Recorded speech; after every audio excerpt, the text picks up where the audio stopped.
कोंडली नहर में युवक की लाश मिलने से मचा हड़कंप। अस्पताल की मोर्चरी में रखवाया गया शव, नहीं हो पाई है शव की पहचान।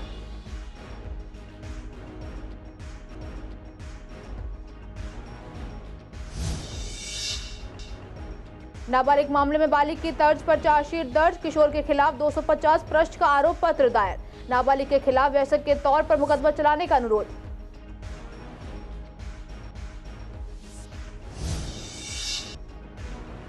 सीसीएन ने लिया पूर्वी दिल्ली की अनाज मंडी का जायजा। किसान आंदोलन का मंडी पर नहीं पड़ रहा कोई खास असर। अनाज मंडी में भरपूर मात्रा में उपलब्ध है चावल।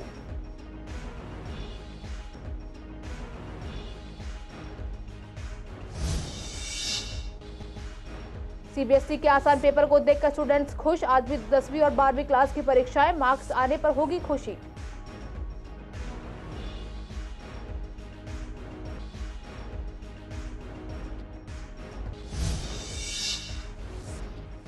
बारिश ने फिर बदल दिया मौसम का रुख। बारिश होने से बढ़ गई हल्की ठंड, हवा भी हो गई है काफी साफ।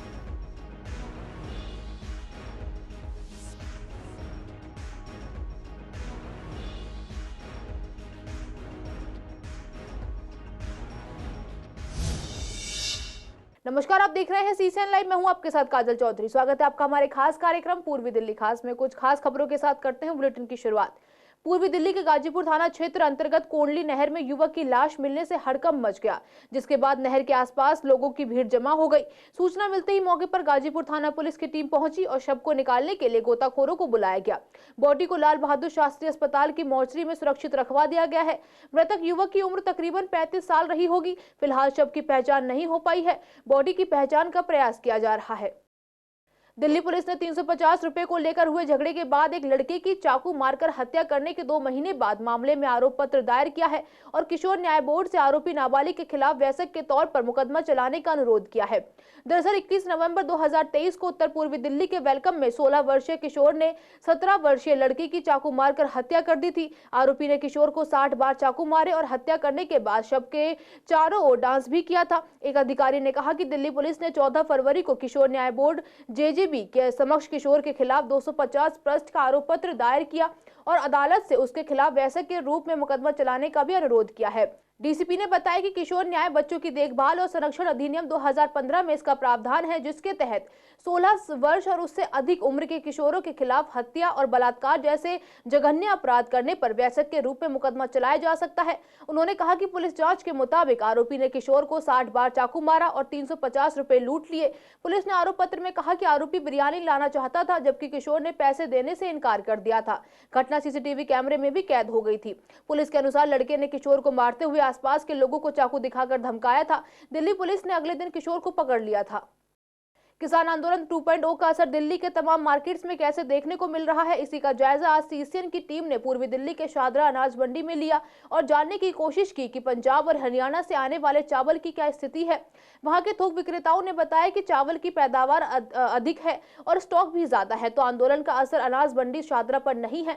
हालांकि जो गाड़ियां पंजाब और हरियाणा से आ रही हैं उनको टाइम ज्यादा लग रहा है क्योंकि वह घूम के आ रहे हैं, लेकिन अनाज मंडी के अंदर चावल भरपूर है।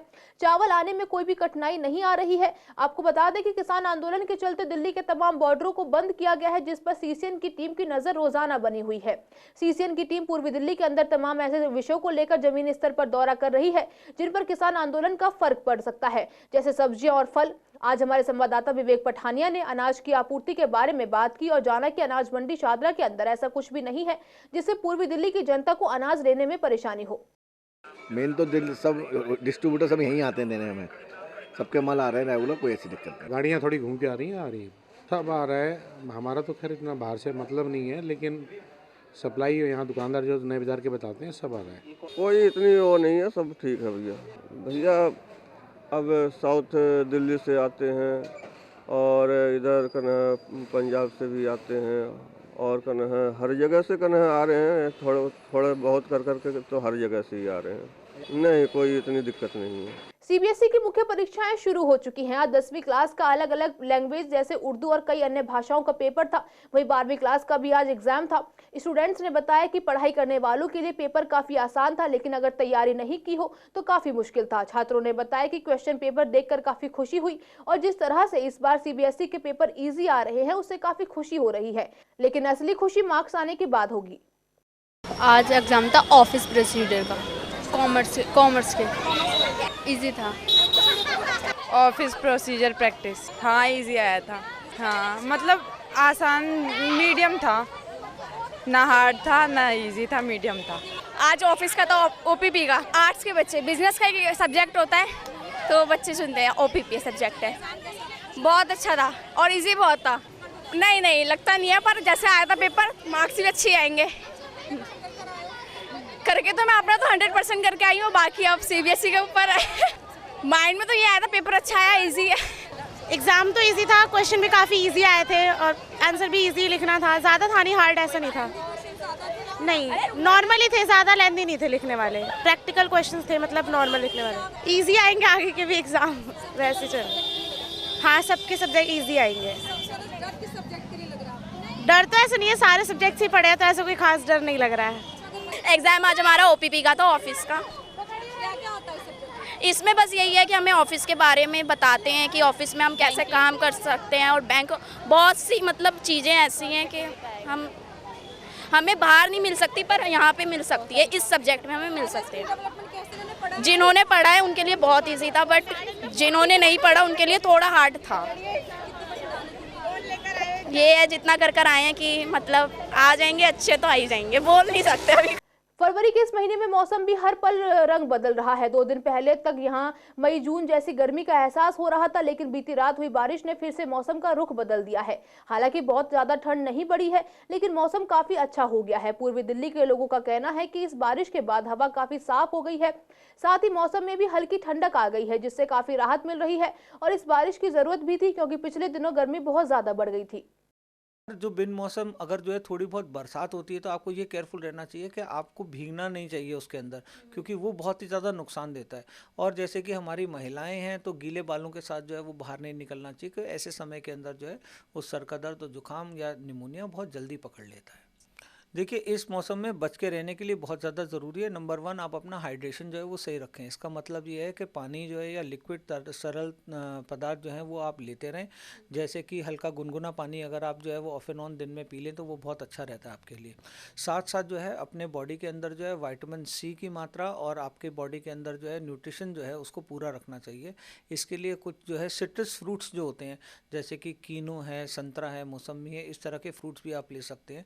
जो नॉन डायबिटिक पेशेंट्स हैं वो अंगूर ले सकते हैं, बेरीज ले सकते हैं, स्ट्रॉबेरीज ले सकते हैं। ये चीजें आजकल जो है वो कॉमनली मिल रही हैं। शाहदा डिस्ट्रिक्ट के स्पेशल स्टाफ ने चोरी और लूटे गए मोबाइल फोनों को नेपाल भेजने वाले गिरोह का पर्दाफाश कर 4 आरोपियों को गिरफ्तार किया है। पकड़े गए आरोपियों की पहचान सोहन लाल, चंसी बैठा, मोंटिस कुमार और सलीम के रूप में हुई है। पुलिस ने इनके पास से 101 मोबाइल फोन बरामद किए हैं। पुलिस अधिकारी ने बताया कि आरोपी बबलू दिल्ली, पंजाब, यूपी, एमपी और बिहार समेत दूसरे राज्यों से मोबाइल खरीदकर सोहन लाल और उसके साथी को बेच देता था। बाद में सोहन इन मोबाइलों को पार्सल के जरिए नेपाल भेज देता था। पुलिस पकड़े गए आरोपियों से पूछताछ कर मामले की छानबीन कर रही है।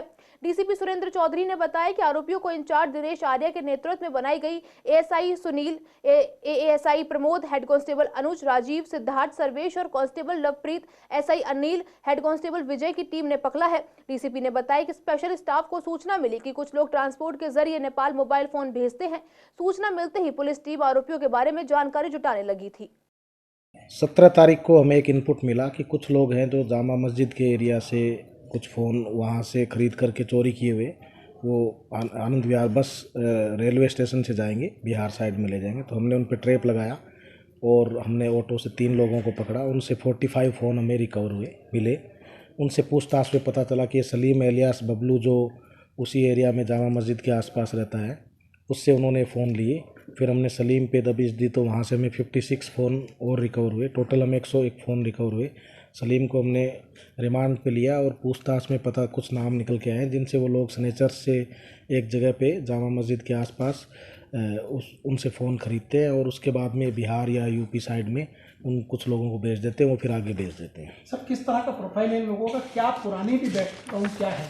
इसमें जो सोहन लाल है ये इसकी एक मोबाइल की दुकान है अपने गांव में, और इस चांसी बैठा और मंतेश कुमार हैं, ये सोहन प्राइमरी तक पढ़े हुए लोग हैं सारे ही, और ये उसके सोहन लाल के सहयोगी हैं इस कार्य में। और जो सलीम एलियास बबलू जो है वो 9th स्टैंडर्ड तक पढ़ा हुआ है और इस पे पहले के भी 3 केसेस पेंडिंग है चीटिंग के। सीसीएन पूर्वी दिल्ली के तमाम जेजे कॉलोनियों की समस्याओं को संबंधित संस्थानों के सामने लाकर खड़ा करता है। आज हम बात कर रहे हैं आनंद विहार के जेजे कॉलोनी की, जहां सीसीएन की टीम की नजर पिछले 2 महीनों से बनी हुई है। आपको बता दें कि आनंद विहार जेजे कॉलोनी के अंदर जल भराव की परेशानी बहुत ज्यादा है। वहां की जनता का कहना है कि सुबह पानी इस तरह भर जाता है कि आप नाव तक चला लीजिए। गंदे नाले के पानी से परेशान होकर हम सब मलबा डलवाते हैं, जिसमें करीब 3000 तक पैसे लग जाते हैं। सीसीएन की टीम ने मौजूदा निगम पार्षद मोनिका पंत से भी बात की और मंगलवार को पार्षद ने आनंद विहार जेजे कॉलोनी का दौरा किया और संबंधित अधिकारी को फटकार लगाई। साथ ही मंगलवार से ही नाले की सफाई का कार्य भी शुरू करवाया। संवाददाता विवेक पठानिया ने निगम पार्षद मोनिका पंत से मौके पर बात की और आनंद विहार जेजे कॉलोनी की समस्या का जिक्र किया। नाले की सफाई का कार्य 10 से 15 दिन में खत्म हो जाएगा और जलभराव नहीं होगा। आनंद विहार जेजे कॉलोनी के लोगों ने सीसीएन का धन्यवाद किया। ये बताओ भैया, पानी की सबसे ज्यादा समस्या है। पानी की हमारे घर में तक पानी घुसता है और कोई गली की कोई सफाई नहीं, झाड़ू मार दे ऊपर नाली में कोई सफाई नहीं होती है। जिन्होंने आनंद विहार गोद लिया था उन्होंने कहा साफ सफाई का हम बहुत ध्यान रखें, उससे ज्यादा गंदगी अब होने लगी है। बताओ अब हम क्या करें, किसके पास जाएं?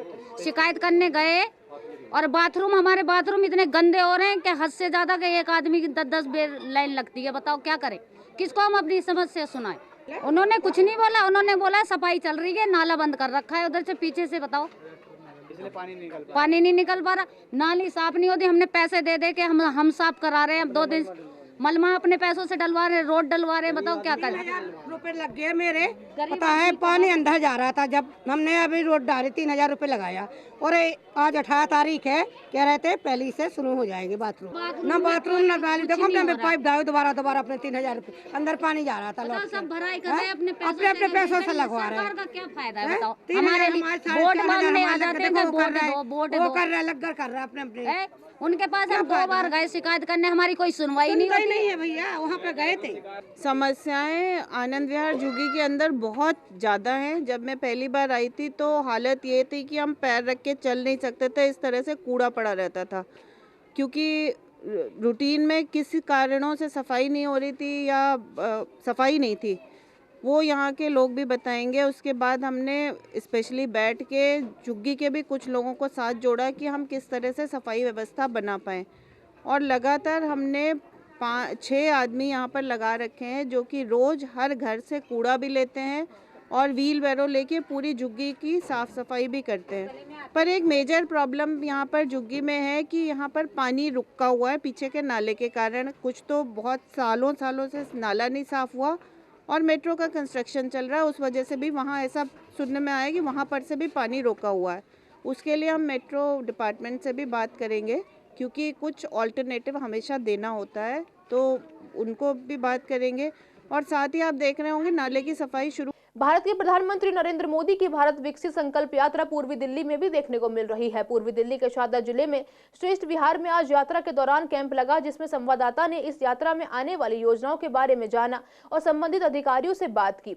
बैंक के अधिकारी ने बताया कि जनधन योजना में यहाँ अकाउंट खोले जा रहे हैं, जिसमें जीवन बीमा भी दिया जा रहा है। वहीं डाक विभाग अधिकारी ने बताया कि यहाँ सुकन्या योजना के लिए जागरूक किया जा रहा है। 10 वर्ष तक की लड़कियों के लिए यह योजना है। इस योजना से उनको आने वाले समय में अच्छी राहत मिलेगी। वहीं योजना के लाभार्थियों से बात की तो उनका कहना था कि इस तरह के कार्यक्रम से जनता को राहत मिल रही है, सरकारी काम घर तक पहुंच रहा है। दिल से उम्मीद करता हूं कि अगर ऐसे एफर्ट और किए जाएं ताकि सरकार और हम लोग टच में रहें। चाहे मैं कोई सरकार की सुविधा लेता हूं नहीं लेता, फिर भी मैं खुश हूं कि आम जनता से जुड़ेगी, उसमें उनको भी फ़ायदा होगा। सरकार को तो फ़ायदा है तो है ही है, पर जनता को फ़ायदा होगा, तो ये अच्छा ही कार्य है, बहुत अच्छा काम। जागरूकता अभियान तो बहुत अच्छा है। टीबी के बारे में हमें भी मौका मिल रहा है कि हम लोग बता पा रहे हैं। वैसे तो हम जो काम करते हैं, हम हेडगेवार हॉस्पिटल है, हम उसके अंडर काम करते हैं, तो वहाँ से उसी के थ्रू हमारा ये एरिया आता है, श्रेष्ठ विहार, आनंद विहार। तो हम यहाँ पे पेशेंट्स को जागरूक कर रहे हैं कि टीबी की बीमारी कैसे फैलती है, क्या होता है, क्या सिम्टम्स होते हैं इसमें, आपको कैसे अपना, अगर आसपास आप अपने देखो पेशेंट्स तो आप उनको बताओ, आपके घर में कोई है तो आप उसको लेकर के आओ। इनमें बचत खाता है, आवर्ती जमा खाता है, सावधि जमा खाता है, 1 साल का, 2 साल का, 3 साल के लिए। एक सुकन्या समृद्धि योजना का है, एक RD का है 5 साल के लिए। MIS का अकाउंट है जो 8% का है। बच्चों को ये सुकन्या का जो है बिटिया के लिए है, जिसकी उम्र 0 से 10 वर्ष तक हो, और ये सबसे बड़ा है, बिटिया के भविष्य के लिए बहुत अच्छा है अकाउंट है। और इस खाते में ये फ़ायदा है कि जनधन खाता है, ये निःशुल्क खाता है। इसमें लाइफ कवर है, इंश्योरेंस, प्रधानमंत्री जीवन ज्योति बीमा योजना, जिसमें एक्सीडेंटल कवर मिलता है। बंदों किसी भी हालत में 2 लाख रुपए उसके नॉमिनी को मिलते हैं। इस खाते की ये खासियत है, आदमी को बिगर पैसे के कहीं भी खाता खुलवा सकता है। सिमिलर वे में प्रधानमंत्री सुरक्षा बीमा योजना 20 रुपया पर साल का प्रीमियम है। उसमें एक्सीडेंटल इंश्योरेंस या पूर्ण अपंगता होने पर 2 लाख तक का इंश्योरेंस का क्लेम किया जा सकता है। इसके अलावा प्रधानमंत्री अटल पेंशन योजना है, जो अनऑर्गेनाइज सेक्टर है वो अपना पेंशन का स्कीम, अपने पेंशन का फंड खुद से क्रिएट कर सकते हैं। गवर्नमेंट की उसमें हर साल कंट्रीब्यूशन होती है। कड़कड़डूमा स्थित एमसीडी के ऑफिस के सामने पीडब्ल्यूडी के नाले की हालत काफी खराब है। इस नाले का पानी सड़क पर फैला रहता है, जिसकी वजह से यहां से गुजरने वाले लोगों को काफी परेशानी होती है। राहगीरों का कहना है कि सड़क पर पानी हर वक्त फैला रहता है और जिस तरह कल रात बारिश हुई है उसके बाद तो और ज्यादा पानी भर गया है, जिससे बीमारियों का भी डर बना हुआ है। साथ ही बदबू भी आती है। वहीं कई पीडब्ल्यूडी के कर्मचारी यहाँ हाथों से सड़क पर नाले का पानी निकालते नजर आए। जब हमने इनसे बात की तो उन्होंने बताया कि नाला कई जगह से ब्लॉक पड़ा हुआ है, पूरी तरह से सफाई नहीं हो पाती है, लेकिन थोड़ा थोड़ा मलबा निकालते हैं, जो कि परमानेंट सॉल्यूशन नहीं है। जी मैं भी बरसात का पानी है, रात को हुई ना, इसमें इकट्ठा हो गया, लेकिन थोड़ा नाला भी हमारा ओवरफ्लो चल रहा है। इस पर वजह में थोड़े नालों में सिल्ट वगैरह भरी हुई है, वो निकलवा देंगे साहब। अभी टेंडर नहीं हुआ ना अभी। हम लोग ये कचरा निकालते, पीछे इधर कचरा निकला हुआ है, देखो। हाँ सर, हाथ से करते हैं। मशीन कभी ज़्यादा प्रॉब्लम आती है जब आती है। ब्लॉकिंग जितना हमसे होता है उतना करते हैं, बाकी हम तो मजदूर आदमी हैं। हाँ, मशीनों की जरूरत भी है। कभी ज़्यादा कंप्लेंट होती है तो आ जाती है मशीन, वैसे नहीं आती है। परमानेंट सोल्यूशन ये नाले छोटे हैं, पुराने बनने चाहिए। रोड थोड़ा झील में है, ये वो जहाँ हमारी सप्लाई जा रही है वो ऊंचा रोड है, ये रोड थोड़ा नीचा है। नाले भी पुराने हो रहे, दीवारें भी टूट रही है पीछे नालों की सारी। दिक्कत क्या है कि प्रशासन की गलती है, क्यों ये नाले जाम पड़ी हुई, इसकी सफाई नहीं करवाते हैं और अवैध निर्माण होते जा रहे हैं। नाली पानी एक साथ में ब्लॉक हो जाएगी तो पानी तो भरेगा ही भरेगा। नाली में दिक्कत नहीं है, नाले सब जाम है, इनको खुलवा। जगह नहीं है तो जगह क्यों नहीं, जो अवैध कब्जा है उसे हटाओ। बैट बॉल की राजनीति करते हैं सब। ऐसा है कि नाला ओवरफ्लो हो जाता है तो पानी बाहर आ जाता है नाली का। बारिश तो इतनी हुई नहीं दिल्ली में, तो वो तो करना ही पड़ेगा लोगों को। जब गलत सरकार चुनेंगे तो करना ही पड़ेगा उन्हें। यहाँ पे परेशानी है, सारे तो ओवर नाले हैं। इधर अवैध निर्माण होता जाता है, चाहे एमसीडी के, तो क्यों नहीं आती। या तो डेंगू भी फैल सकता है आने वाले टाइम में। नाले का पानी है मैम, ये दिक्कत तो गाड़ी वाड़ी चलने में, रास्ते में चलने वालों को। कड़कड़डूमा कोर्ट स्थित एडिशनल सेशन जज पुलत्स्य परमाचरा की अदालत ने साल 2020 में उत्तर पूर्वी दिल्ली में हुए दंगे के दौरान 2 लोगों की हत्या के 4 आरोपियों को रिहा कर दिया है। अदालत ने कहा कि इस बात की कोई सबूत नहीं है कि यह आरोपी दंगे के दौरान जुटी भीड़ का हिस्सा थे। अदालत ने अशोक, अजय, शुभम और जितेंद्र कुमार के खिलाफ दर्ज 2 मामलों की सुनवाई कर रहे थे। पिछले हफ्ते 2 अलग अलग आदेश में अदालत ने कहा कि अभियोजन यह साबित नहीं कर सका कि आरोपी जाकिर और हुसैन की हत्या में शामिल थे। अदालत ने कहा इस बात के भी कोई सबूत नहीं है कि आरोपी बताए गए समय और स्थान पर दंगाइयों का हिस्सा थे, इसीलिए सभी आरोपियों को इस मामले में उन पर लगाए गए आरोपों से मुक्त किया जाता है। जिस दंगाई भीड़ ने दोनों की हत्या की थी, उस भीड़ का हिस्सा यह दंगाई थे या नहीं, इस पर अदालत ने कहा कि प्रत्यक्षदर्शी अभियोजन पक्ष के बयानों से मेल नहीं खाते हैं। हालांकि इस दौरान कुछ परिस्थितिजन्य साक्ष्य हैं, जिनमें कॉल डिटेल रिकॉर्ड, कैंचियों की बरामदी, तलवार और आरोपियों द्वारा पहने गए कपड़े शामिल हैं। अदालत ने कहा कि हालांकि इन सभी सबूतों से निष्कर्ष नहीं निकलता कि आरोपी उस वक्त वहां खड़े थे। आज के इस बुलेटिन में बस इतना ही। हर रोज ऐसी नई खबरें देखने के लिए देखते रहिए सीसीएन लाइव। नमस्कार।